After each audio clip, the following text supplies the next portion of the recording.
This is Uncle Sam with music and the truth until dawn. Right now, I got a few words for some of our brothers and sisters in the occupied zone. The chair is against the wall. The chair is against the wall. John has a long mustache. John has a long mustache.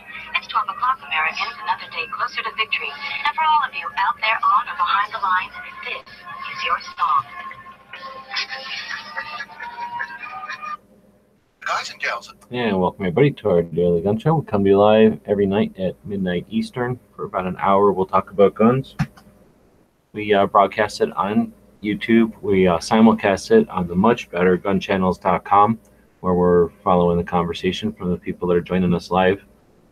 Just a heads up, because of Europe, we're dealing with a issue with the server, so it's easiest to just refresh once in a while over there so that you're not missing any of the comments that are coming up in the text chat while we're going.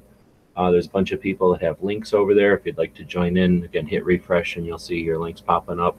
If you want a link, let us know. It's like we got a couple of hosts tonight. Got Angelina jumping in from California. Thanks for joining. Hello. Also have Clover jumping in from Texas. Hey, Haas. Thanks, G. Appreciate it. Got Cycle back from Connecticut or Connecticut. They call it up there. I think that's how you pronounce it. How you doing? Good.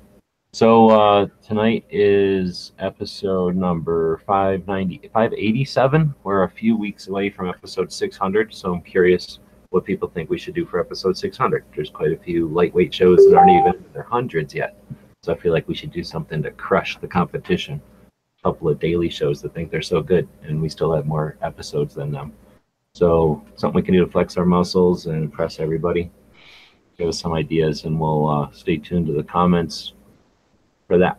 It is Tuesday, so we talk about the Second Amendment. Back in the day when we had hosts like Smeggy, he would care about the Second Amendment and do something about one of the states. We'll probably put one of our co-hosts on the spot and talk about what's going on in their state.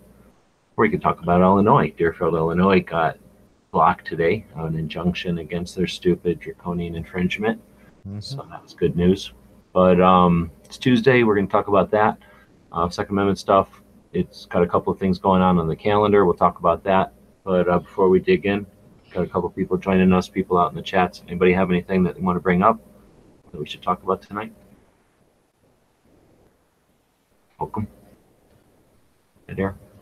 Nothing? Yeah. No, I don't. I mean, unless you want to talk about North Korea, then I always want to talk. So, but because Trump went over there and talked to the North Korea guy, who was it, Clover and Ghosts earlier? Or was no, Matt didn't have a chat tonight, so it was Clover's chat. No, it was Ghost Chat. I don't think he thought it was such a big deal. What's your opinion on it? Angelina, you the one who want to bring it up? Oh, I didn't know you were asking me. Yeah, I mean, I think it was. I mean, however it's going to turn out is however it's going to turn out. But just as far as like a moment in time, I mean, that's pretty historical.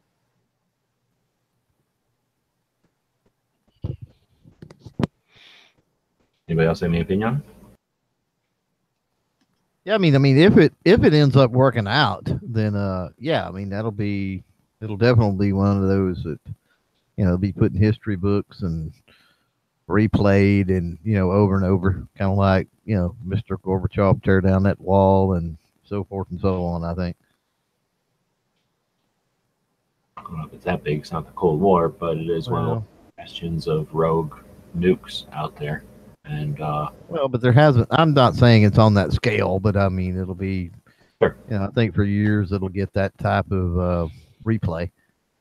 It'll definitely be a feather in his cap, right? It's hard for him to suggest that he's a warmonger, because I think that was one of the fears, that he'd be crazy or he would just be a buffoon as far as international stuff. And right, I don't know. I mean, yeah, and especially considering you had Rodman, and I sort of alluded to that in Ghost Chat earlier, but I didn't get totally into it. But if you want some interesting stuff, I mean, go listen to a lot of the stuff Rodman has been saying, not just recently, but in years past, because he pleaded with the Obama administration for years and years and years to, open up talks and try to utilize diplomacy to get something done. And Obama had I don't know, other things on his agenda. Who knows? But Obama couldn't do it. Look at there's a couple of things going around today where they contrast when Obama suggested he might be willing to do something like that, although he was never asked to or anything. They ran him over the coals for even suggestion he would talk to such a rogue state. But are you suggesting that Rodman, after going over there and talking to the human beings involved, probably saw some sort of glimmer that, hey, there's something here. We don't have to necessarily only have one option based on ignorance and a complete lack of communication. Instead, why don't we talk to these people and give them an out? I mean, how do you? I mean, I didn't get a chance to comment on Ghost thing earlier when they were talking about it, but yeah, it seemed like the thing was, this guy made mistakes back in the past, so there's no way to ever deal with him. Everything he says is wrong. So fuck that guy. How do you put him in a corner? What's he supposed to do? Yeah, I mean, yeah, if I get that, what he's done and the atrocities and other things, but look at it like, I got to look at it a different way too occasionally, and I'm not making excuses for what he's done. I mean, in no way, shape, form, or fashion, but his father and then his father before him, right, was absolutely horrible. So then he comes in, he takes over, and that's what he's used to. That's what the military advisors are used to, the people advising him and carrying out this stuff. Maybe, he's obviously got some ties to the Western world because he's a big basketball nut, right? He's a big NBA nut. That's where the whole Rodman thing comes into play. Plus, didn't he go to school like in Europe somewhere or something anyway? So he's got some ties to Western culture and civilization. Maybe, he felt the need for the longest to follow in his father's footsteps. But then when an opportunity presents itself to actually move in a more Western direction, ultimately that's what he wants to do. He doesn't want to be his father and grandfather. Yeah. And I don't know, people expect him to go from black to white or 0 to 100 or whatever, from good to bad or bad. I mean, how many people look at it like this? And it's not the same scope. When you're talking about having people taken out and starving people and whatever. I mean, it's not the same. But a certain amount of that is obviously going to be, with his blessing, understandably carried out by a lot of the upper crust of the military that he controls. But yeah, I mean, you got a situation there to where, let's say your father is a plumber and then you become a plumber and then your son becomes a plumber and then your grandson's like, may become a plumber and then say, screw this, I want to be an electrician, right? It's like, I don't want to follow this and do this. I know this is a family thing and we've been doing this forever, but this is not the direction I want to go. Or maybe you just want to not celebrate Thanksgiving or something, and you got to wait for grandma and grandpa to not be hanging out. Well, that's true too. Yeah, we don't want the big, huge family Christmas anymore. Or, yeah, whatever. Yeah. All right. So, cycling, anything to add? Otherwise, it's a gun show, not stupid. Unless Angelina wants to throw something else in there.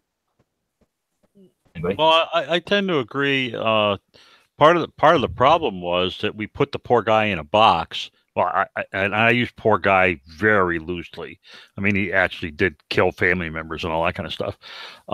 But we just gave him absolutely no. I think Clover's thing about saving face, I think that was huge. And I think that Trump was just enough of a not political guy to say, well, screw this shit. Let's just go talk to the guy.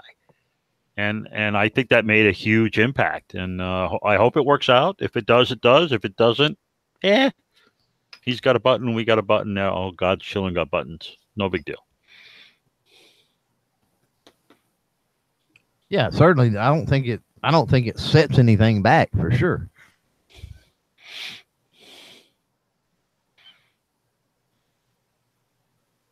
All right, we're narrow backcasting to the people at Gun Channel, so that's all that matters, right?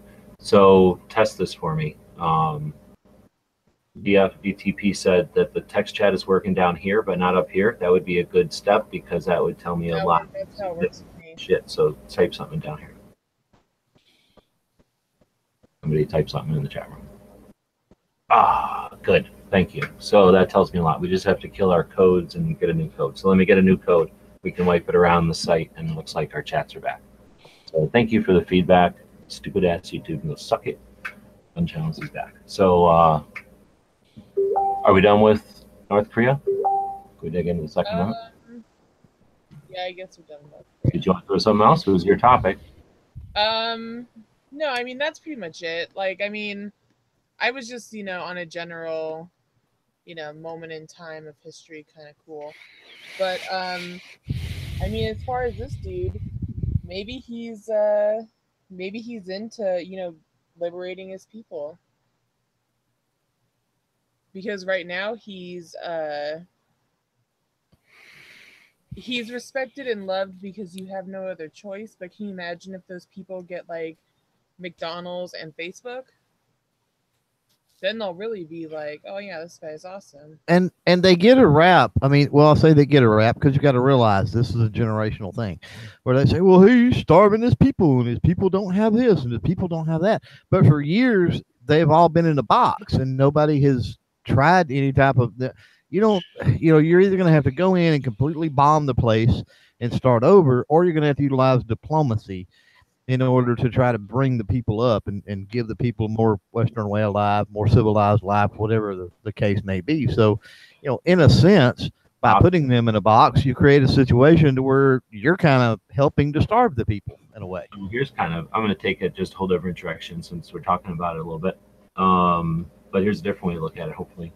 So we got North Korea. Let's say, just for this theoretical thought experiment, everything works out, all is forgiven at least. Maybe he dies, who cares? But North Korea, the human beings, the people that live there, are open to the rest of the world. So they're not quite coming from like the Dark Ages. They're not like one of these tribes that's discovered in a really remote area of one of the giant continents, right? Where they come out of literally the Stone Age and hit, modern days. These are people that are coming out of like probably 40s, 50s, kind of. They're aware of what's going on. They just haven't been able to participate. I think it's obnoxious to think they're going to come to the West. Hopefully they don't come to the West. Hopefully they don't go just to the East. Hopefully what I'm thinking is we get to see North Korea become potentially some sort of fresh canvas and get to take, from that with some, they get to take the best of all and make a whole different kind of a mix. It's an opportunity there for those people to get to sample and then come up with their own unique flavor that's going to, hopefully be something we can all enjoy. It'd be different. Sure, yeah. Yeah, I don't think they're that far behind. I mean, let's not forget that North Korea has been a major trading partner with China for quite some time now. Oh, no, I'm not saying they're barbarians or nothing. I'm just saying as far as culture and internets and conveniences and diet and choices and stuff, they're, like I said, they're just getting to step onto the moving sidewalk where the rest of us are taking all that shit for granted. And maybe they'll see it with a fresh set of eyes and a different, experience. They've had a rough time till 2018. Very few places on the planet that have been able to, that are going to be able to come from that to 2018 in a relatively quick turnaround. I think what you're saying is basically they only have what they've been given, and basically the world's opening up for these people. Yeah, they're going to have the ultimate buffet of culture and tech. I don't know how much they're going to pay for it, but I suspect a lot of people are going to bring it to them, right? Oh, yeah. Yeah, I'm sure. And by just opening it up, you're talking about a lot of, there's going to be a lot of philanthropy and stuff like that potentially going on in there as well. Mm-hmm. All right, so I just forgot to throw that in there, but let's get back to the Daily Gun Show. It's all about the Second Amendment on Tuesdays, and we have a couple of things to talk about. What's this first thing? Favorite gun and/or sports TV show? It's really more of a Wednesday thing, but we'll hit it if we get to it. Same with this good idea, bad idea. I don't even know how I got in here, so we're going to move that till tomorrow. So we got a pro-gun organization that I like to hit every week, and do I not have one in here this week? Let me go look at our notes. I've been screwing around with getting the site or the page the next couple of weeks. I'll set up on the schedule. And yeah, I guess we don't have an actual organization. So we'll let Cycle Camp pick the gun owners' rights organization for this week. And I'll mention that I saw Bob out in the comments on the YouTube side. The did I already mention our 600th episode is coming up on June 29th. So looking for, I guess I did. We're looking for ideas of what we should do for a 600th show. It would be cool if Bob came back for the 600th episode. Always got the invite. So, Cycle, if we're going to talk about a Second Amendment group, a pro-gun owners' rights group, which one should we talk about today? You want to talk about one that cheesed me off a little bit today, or what? Sounds good. Shouldn't always pat everybody on the back, hold them to the feet of the fire when they're Well, the Second Amendment Foundation pissed me off a little bit today. I mean, generally speaking, I like them. They're good guys. I'm a member and all that.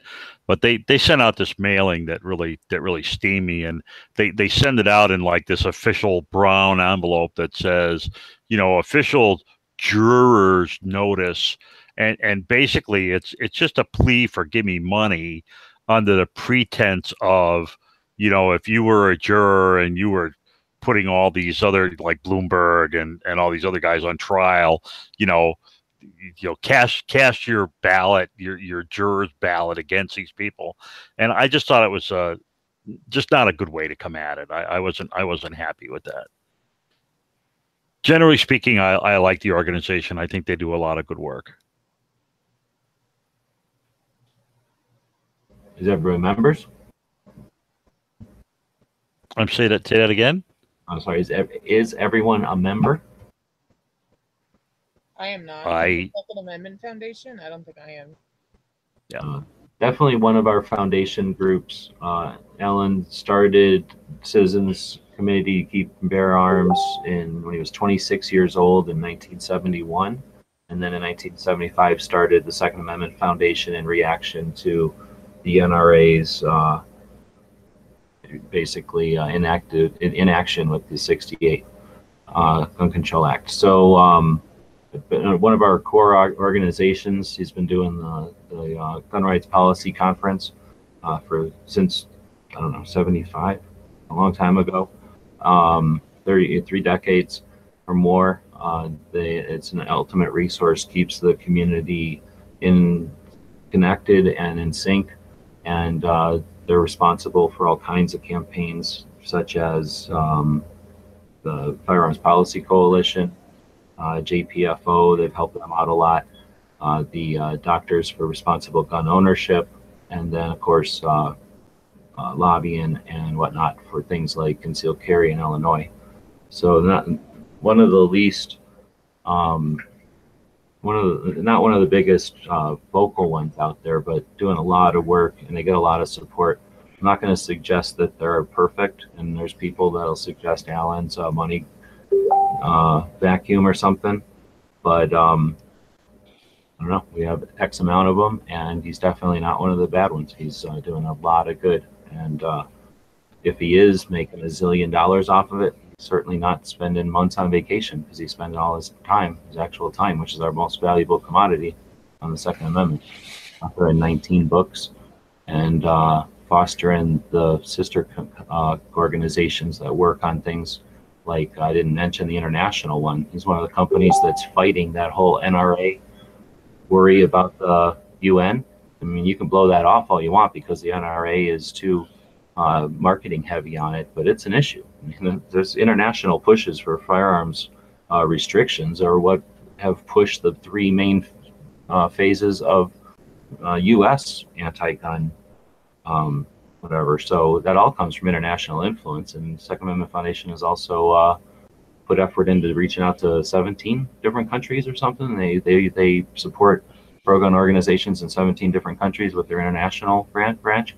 So interesting group. Well, we've talked to Alan before. We'll talk to him again, I'm sure. I'm planning on reaching out to the various group founders, talk about the foundings of their organizations. Really interested in talking to Alan because, again, he started Citizens Committee when he was 21 years old or 26 years old. I wasn't doing shit that important when I was 26, and I have not kept anything for 30 years. I can't even imagine. I'm dealing with the issues of it right now when it's more than uncomfortable to continue fighting. And I can't even imagine doing it for 30 years when it hasn't been comfortable. Through decades where it wasn't comfortable or easy or making money. So good one though. So I would highly encourage people to join Second Amendment. If I remember right, it's the cheapest one. It's $120 to be a life member of. You get a lot of paper. You get a lot of paper. So Alan likes to write stuff down. He comes from 1971. Things were written down back then. So yes, they send out a lot of paper, but it's been effective throughout most of their existence. I suspect you can tell them not to send you the paper. Well, the other good thing about the Second Amendment Foundation is NRA is very, very choosy about which things they go up against. And they will not go up against something unless they think they can win. And the Second Amendment Foundation is, we don't care what it is. We don't care how big or small it is. We go after everything. And I think that just speaks to the commitment. You know, I think they do a better job because and a lot of the things that the NRA signs on to, it's because the Second Amendment Foundation paved the way and got the lawsuit started. NRA is just doing me too, me too. And I think that speaks worlds about the organization, and that's one of the reasons that I joined.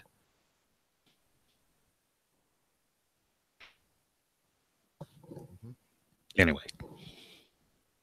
Right on. Well, like I say, they're not all infallible, and we should hold their feet to the fire when they're doing stupid stuff. They all do goofy things once in a while. I definitely, listen to them on interviews, listen to all the different figureheads or founders on interviews, and they say weird things sometimes. Some of them have like really weird. You'll be in a line with all of them, all our positions, and then they'll have a really weird one once in a while. All right. Well, one of the other things I'm going to start doing on Tuesdays is talking about a Second Amendment advocate. Been doing the 2A history project, and I don't know how far that's going to go, but I'm going to keep working on it. And we're going to shove it into the show now. So today we're going to be looking back at a guy called Warren Page. Does anybody remember Warren Page? Maybe old timers. The name sounds familiar. Give a second for the lag out there. Bob's out there. He might remember. I'm trying to think who else is old out there is watching. And anyway, Warren Page was. Let me go grab it off a minute, man. I have a better summary over there. Building stream or something. Yep, exactly. So some of these, as I'm digging through Second Amendment history, it's not written down anywhere yet. So as I'm discovering it and I'm digging in, I was curious, who made this NSSF? Where'd they come from? I know they've been around longer than anything except for the NRA. They've been around longer than any of our national level gun owners' rights groups that we're familiar with, gun owners, Second Amendment, JPFO, anything that's around now. NSSF's been around longer, and I'm curious where they came from. They're the industry group and whatnot. So digging into that, I found Warren Page, and infinitely interesting. It's one of the guys that got me started digging into more of the 2A history stuff. So screen sharing here, I'm over on Minuteman University and on the 2A history under resources. And I've got this tree set up, and I'll be doing more of these. But right now, this is where Warren's at, just spatially. He's in 1961 is responsible for the starting of the National Shooting Sports Foundation, and that eventually become NSSF, and then that, of course, is SHOT Show. So we go down and take a look at this guy. He's on the activist page, and I have a quick summary, and we'll dig in a little bit more tonight. But just to keep him straight with everybody else, he was born in 1910. 1910, so he's older than my grandpa, and died in 1977. He graduated from Harvard in 1931 when he was 21 years old. He graduated from Harvard in World War II. He was a Navy lieutenant, gunnery instructor. Makes sense, in the shooting. 1947 to 74, he was the editor of Field and Stream. I think he's got a massive reputation there. We're going to dig into some of those things that I found on the web. He was awarded a Weatherby Big Game Trophy, which from what I understand is very few people on the planet have been awarded that. So he is a big avid hunter at the highest levels, I guess. In 1960, he created the first national conference on the shooting sports, and I eventually would like to have time to go in and extrapolate on that. But from what I remember reading, it was like the hunting groups had got together and kind of looked at each other at a national level and said, who's advocating for us? Like, what's going on here? And if you look at some of the talks or discussions about our Second Amendment and the struggle to deal with our Second Amendment rights throughout the length of the history of the country, there's been waves of anti-gun pressure. And this was there was some pressure on hunters at this time in the 50s, I guess, and there was a lot of hunting and a lot of sports shooting. It all had kind of happened, and it was all in that first generation or maybe second generation of professional shooters and hunters, I guess. Anyway, they all looked at each other and said, "What's going on? We need to get together. We have to have somebody advocate for us. Otherwise, we're not going to exist after a while." Something to that extent. So they created the National Conference on the Shooting Sports. It was mostly to protect hunting lands and species and their rights to hunt, not their rights to the gun, because their gun wasn't in question. It was their land that they were in danger of losing, I guess. Says he founded the National Bench Rest Shooting Championship, and in 1972 he was the director of the NSSF. That's a little synopsis of him. Does that ring anybody's bell or anything? Is that what I'm talking about yet? Well, the bench rest thing, he was big into like precision rifles and stuff, if I remember from the Field and Stream, some of the Field and Stream articles I've read before. Yeah, So he actually wrote a book on that. Oh, okay. Maybe that's what it is. Maybe it was a book I read then. Yeah, there was a book called The Accurate Rifle, and that is like a classic work of rifle accurization. And he wrote it shortly before he died. It looks like 73 is when it was published. Okay, that may be what I'm thinking then. So it looks like he was 67 when he died, so he had a pretty full life, and especially if he did a lot of stuff. It looks like he was the editor of Field and Stream for 24 years. He left the magazine, blah, blah, blah. He was the president of the National Shooting Sports Foundation, the NSSF, when he died. So at 67 years old, he was the president of the NSSF, which, like I say, he helped found in 1960. Talks about his hunting stuff, and then we get into kind of the description of Mr. Page was born in New Bedford, Massachusetts, graduated at Harvard University in 1931. Following that, he taught at Lawrenceville School in New Jersey. Then in World War II, he was a Navy lieutenant and gunnery instructor. He belonged to the National Skeet Shooting Association, which was founded in like the 20s, so it wasn't around for a long time when he was in it. Alaska Big Game Trophy Club, African Wildlife Leadership Foundation, Ducks Unlimited, Campfire Club of America, Alaska Professional Hunters, Bench Rest Hall of Fame, and South Dakota Ringneck Club. So just having that many affiliations with organizations makes it seem like he was interested in community and getting people aware, right, and doing more than just casually, having recreation in some of these things. He was a co-commissioner for a North American, I don't know what that is, some kind of hunting thing, and it looks like he had a grandkid. So I know that this isn't the one I was looking for. I found a couple interesting things that cut kind of into his attitude and his way of doing stuff that were more written by friends about him, like as remember the real guy, not just his accomplishments. So if you are interested in stuff like this, it's out there. I didn't find it here, and just quickly looking tonight. But Warren Page from the olden days, 1910. Again, there are a lot of things to think about there, but our rights have never been just sitting there for us to just enjoy. They're always under attack in some way or another. We always have to be vigilant. This is an example of a guy from the hunting realm that came in and did some work, left us with the NSSF. I wonder if anyone would have ever asked him back in 1960 if he thought that in 2018 it would be, the 5th largest convention in Vegas, and the industry, because there was other things happening, just not national level, I guess, if he would have thought it turned into what it turned into. Not to mention the industry's got to have been better off for having a trade show like that, right? Oh, yeah.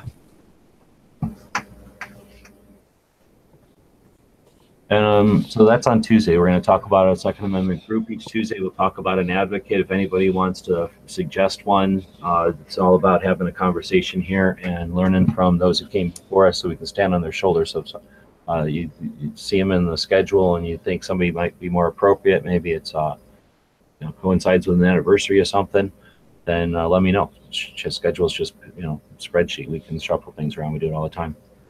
And we're trying to look for participation in the show, so we're going to be doing some other things to encourage that as well.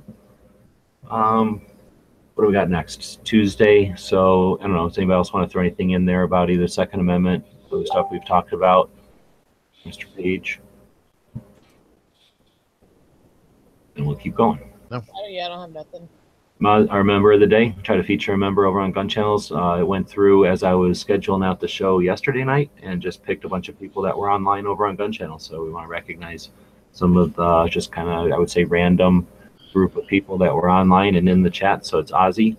Ozzy, you might remember, made that holster, sent it in. We sold that over on the 24-hour gun show. Do appreciate that. Every little bit helps, and that keeps Gun Channels online a little bit. Gives me time to pursue, the chat issue that we're dealing with. Again, that's stupid Europe and their stupid data rights crap. Made everybody, all the people that we get our service from have to fart around. So all of our trouble tickets and stuff got kicked to the curb. So appreciate everybody who's doing like Mike and supporting the Gun Channels in creative ways. That created a holster, which I think he had some fun creating. Then he got to share it with everybody. Came over here, I got to share it with people, and now it's off to its owner, who will enjoy wearing it around with the J-frame. Sweet. Yep, it's working. Got Clover testing in there. So as long as you use the text box down below, like I say, I'll fix the rest of it later on tonight now that we know what the issue is. You don't have to refresh in the box down below. So let's show everybody again. If you're using the text box down in the bar down here, it happens. If you go up here, you got to refresh. So we'll fix the codes in these boxes later on tonight. For now, just use the chat box down here. You're good to go.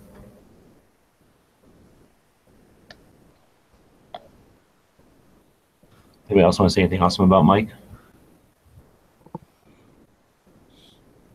No. Yeah, I mean, he's around all the time. So yeah, he's yeah, definitely one that supports a lot of channels and a lot of the chats. Yeah. His main night might be Mike. I don't know why I'm calling him Mike. It's Ozzy, so I don't know. Gun shop of the day, Davidson's Firearms. Anybody ever bought anything from Davidson's? Not direct. Mm-mm. They do a wholesale program though, don't they? Yeah, no, actually, I guess not. This is something else. I thought it was Davidson's, the wholesaler like you're thinking of, but I guess it's Davidson's store in Henderson, Nevada. So I went back and I'm recycling some, and I guess I should screen capture it so y'all looking at nothing. I'm recycling some from past shows, and this one must have been sent in by email, I'm guessing. Extra credit to if you know who sent it in, but since it's from Henderson, I guess I know. Actually, it could be any of two people, actually, now that I'm thinking about it. Anyway, kind of neat. Looks like they have a 360 of their store. How awesome is that? Eventually, we'll get back on the road with the Gun Show Loop Pull Tour, and this is exactly what I'd like to do. Walk in there with a camera and do a nice little 360 like this, nothing fancy, and then give people a pretty good idea of what a gun shop is like. And then a couple years from now, they could even look back at this and go, oh, look how much we've grown. Anyway, very cool. Great thing to put on their website like that. And suspect it's on Google Maps also, which has got to be great for customers, right? Be able to really get an idea of what kind of inventory they've got. Mm-hmm. Yeah, it's a nice little, their site's kind of, it's basic, but there's a lot of information on it. Yeah, they certainly didn't put a lot of effort into fanciness. But like you say, it's got everything you need. White on black. It's like simple.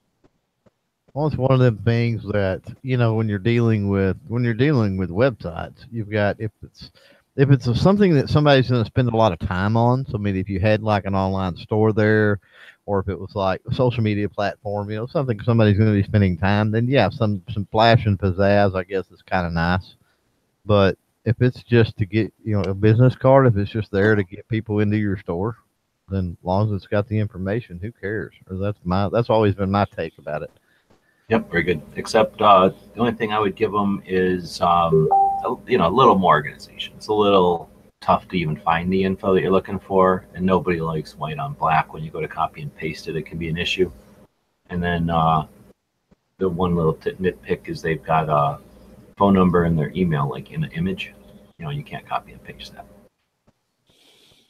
And on a phone, that's going to be annoying. When you have a phone number just written out on a phone, you just touch it and you're calling them. Yeah, right. They definitely need to upgrade for the times, but Better than no website, really. Oh, sure. Especially with that 3D little tour. That Yeah, makes the up a 3D lot of tour it. is actually like kind of a cool little touch. So every day we try to feature a shop. If you'd like to recommend a shop, our email is dailygunshow@gmail.com. I'll give you getting into more of a routine with checking all that since there's no more Jimmy, there's no more Smeggy, there's no more Bob, there's no more Dano doing the good, that fun work. You get to do it all. So send it in. We'll be adding that stuff to the show, and that's what it's all about, is having a conversation about guns. We're at about 38 minutes tonight. I think we started on time. We talked about, we didn't talk about that. We talked about our member of the day, Ozzy. We talked about Davidson's Firearms just now. We have not talked about the Sten, which is our gun of the day, and I don't know how it got stuck in here. Did somebody write that in here? I wrote that in there. Why are you sticking Sten in here? What's the Sten all about? I figured I would be like helpful and earn my paycheck. And then there wasn't a gun of the day, and then there's no Bob of the day. So the Sten. So a family member of mine lives in England, and they went to this thing recently where they had a bunch of like World War II guns out, and she posted a picture of her kid holding a Sten. And my great grandpa, who was in the English army or whatever in World War II, he would talk about using that gun. So I don't know, it's just a cool little weird machine gun. But then I've seen Hickok fire it, and it looks pretty fun. So I thought, might as well be the gun of the day. Right on. Have you shot a Sten ever? I have not. Have you? Oh, yeah. Clover? Yeah. Cycle? No, I have never fired a Sten. It's a unique one. It's a made out of a bicycle shop for $6 during the war, so they're awesome. And they got the stupidest mag ever. They come out from the side, weird horizontal kind of. Do you hold on to it? You Or can. You do, right? Yeah, I mean, everybody I know who owns one does, and everybody who's on the internet tells you if you do, then it don't work, right? So they cost $6 to make. They made them by the billions, and they're pretty rugged. They're neat to shoot. Like I say, they got a crazy recoil impulse because it's a big piece of pipe, right? Just hollow tube, and then there's a smaller tube for the 9mm bullet, and then there's this giant round like coffee can, or like a soda can, a Mountain Dew can full of lead or steel that shuffles back and forth inside of that tube. So it's like you got a shake weight, and this 9mm are shaking the shake weight. Oh, interesting. A really fast RPM, so rounds per minute is super quick. It'll empty a mag really quick. It's a clunky trigger, so it's not like H&K where it can be really precise about dropping rounds or whatever. It's more like a clunky gun. But it's like riding a bicycle or a BMX or something. Once you can just play with I've had the opportunity to play with a Sten all afternoon, just thousands of rounds of ammo and a full auto Sten, and it's the bee's knees. It's a fun gun to shoot. It's a dumb gun. I don't think I'd want one in combat because it's so crude, but it's certainly a fun, like a BMX bike or something, or like a off-road bike. It's just a lot of fun. Like, it was a good time. And a little known fact, I just have to throw this in, just jumping in here. A little known fact is it actually, when the Jewish Defense Forces were using the Sten gun to defend themselves against the invading Arab armies, that's what encouraged the designer to design the Uzi, wanting to make an improved version because the 9mm small, simple submachine gun worked so well for them, clearing out the Iraqi trenches or Iranian trenches.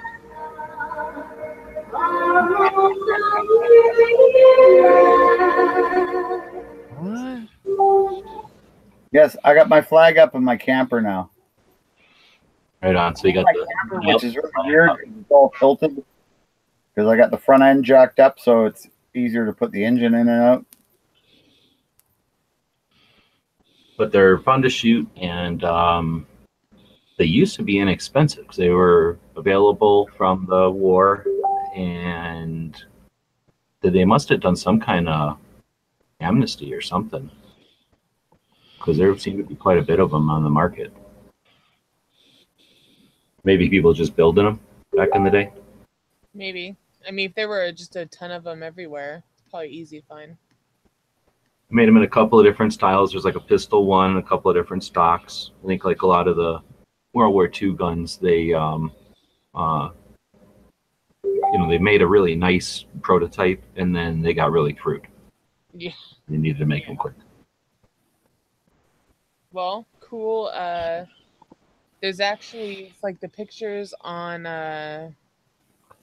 Wikipedia are pretty good, so everyone should look at those on their own time. But yeah, I feel like it was a good choice. Pretty cool. Suppressed, by the way. I would bet, yeah. 9's not too tough to suppress, and they're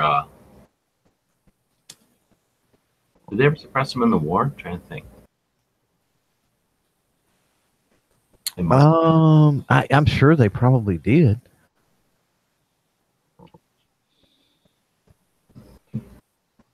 All right, so that was our gun of the day. Every day we try to feature a new gun.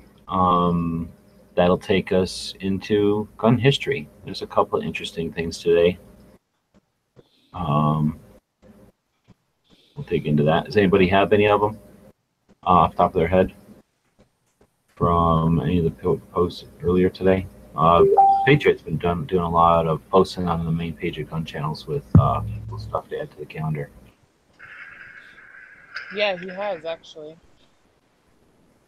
I don't remember anything though. Day in 1920. I think we've talked about this situation before. The U.S. Post Office Department ruled that children may no longer be sent by parcel post. It was June 13th. June 13th. What year was that? I'm sorry. How do we get to June 13th? Isn't that the 20th? Oh, no, it is the right one. Okay. That was in 1920. Didn't we talk about this on this show? I know we talked about it on one of the shows that whenever I think what it was there was a date that was in the list here. That was the first date the post office opened up to packages. They went from envelopes to packages. And then like 3 days later, somebody put their baby in the mail. And then up until today, which was like 9 months later or 9 weeks later or something, they said, okay, forget it. You can't keep putting babies in the mail, because they were just putting stamps on a baby's clothes and putting it in the mail. And they would put it on top of the mail, and it would just be along with the mail. Sometimes they would give the baby food, they said. But they would mostly like send it down to their grandparents, like 2 towns over and stuff like that. Wow. What a world, right? Yeah, there's somewhere in there that talks about the longest one too, which was a few states, I think. German spies land on Long Island, New York, and are soon captured. 1943. 1944, first for German B-1 buzz bomb hits London. Pentagon Papers started being published today in 1971. Pioneer 10, already in space for 11 years, today in 1983, left our solar system. Was Pioneer 10 our first one, or was Voyager the first one? How crazy is that? It took from 1972, 11 years to just haul ass past all of our planets to finally leave our solar system on today in 1983. We have a couple of those that are out flying. There's a place here in Tucson called actually, what are they called? Abrams Aviation, and that's where Volter is. Volter makes various AK or different parts for ARs and AKs. They also do the that 6-shot cannon or 40 millimeter revolver, Milcor grenade launcher. Those are both made here in Tucson. That same company made parts for the Voyager, and I believe for Pioneer. So they've made parts here in Tucson outside the solar system. That's what a gun company's out there doing. A bunch of other stuff happened that isn't gun related, and then one thing that happened that is gun related, and I think I'll wait on that piece of history until the end of the show, unless somebody can come up with it. And that's what we'll be doing after the show today. is whatever the last piece of history is. Anyone? No one's been watching Instagram today? Not me. Sadly enough, no, not me. Nope. Sounds good. So with that, I think we will wrap it all up. It is Tuesday, so that means tomorrow's Wednesday. We usually start out the day with early watch. I've been helping out with Jimmy and Tony over there. Tony's got his grandkids, so we'll see if he's around tomorrow. And we'll do some sort of early show. Knives usually starts hosting a live lobby that anybody can jump into. And that's usually a pretty decent mix of a couple of guys that are at work, guys that'll jump out on their lunch break, couple people that are like off, you're usually around, just having the day off and doing their thing. And then a couple of the bums like Flippy, who doesn't do anything ever, just he'll hang out in there. And whenever there's news of the day, he'll usually come around to that. And then in between, it's a bunch of just conversations. So it's a fun thing to do. Every once in a while, somebody will do a live show. Clover's wanted to do that. Ghost, others will just do a random live show in the middle of the day. Budget will do those once in a while, maybe reacting to a news article, or maybe, I guess, between other things you guys are doing, and sometimes easier to go live. So you never know. Yeah. When you watch Gun Channel's main page there, it's a good way to get updated on that kind of thing. And, I guess tomorrow's Wednesday, so what do they got? We got the live schedule right over here.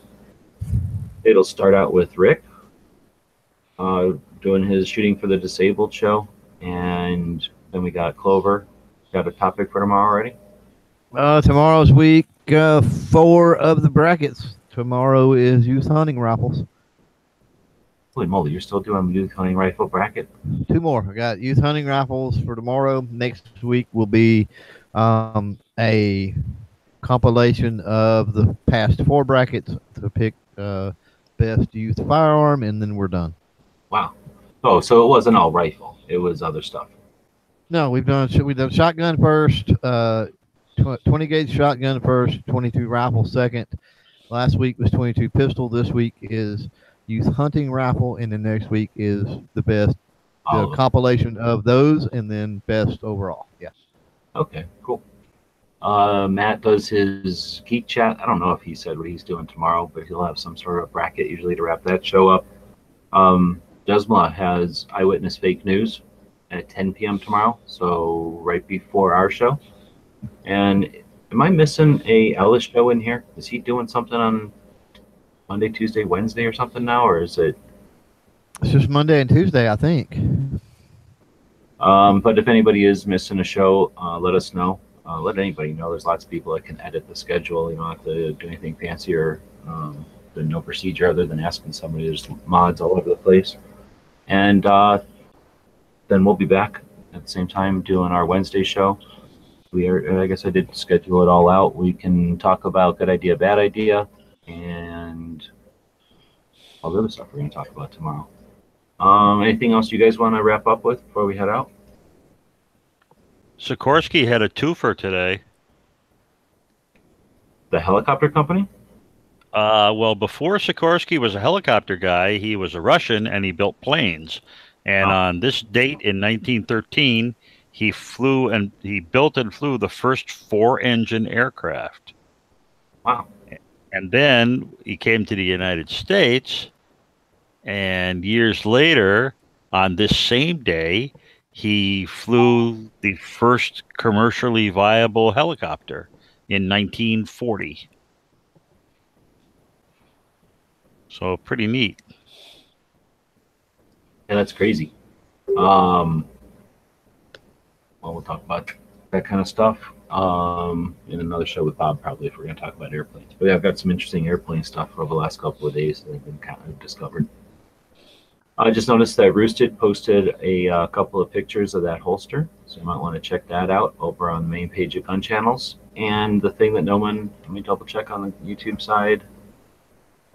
Nope, nobody has discovered what today's anniversary is. So let's see, let's go over here and click on this. It was 1987. It was in film history. It was iconic. Uh-oh. Everyone has seen it. We'll be watching it on GunTube as soon as Have this I is seen over. it?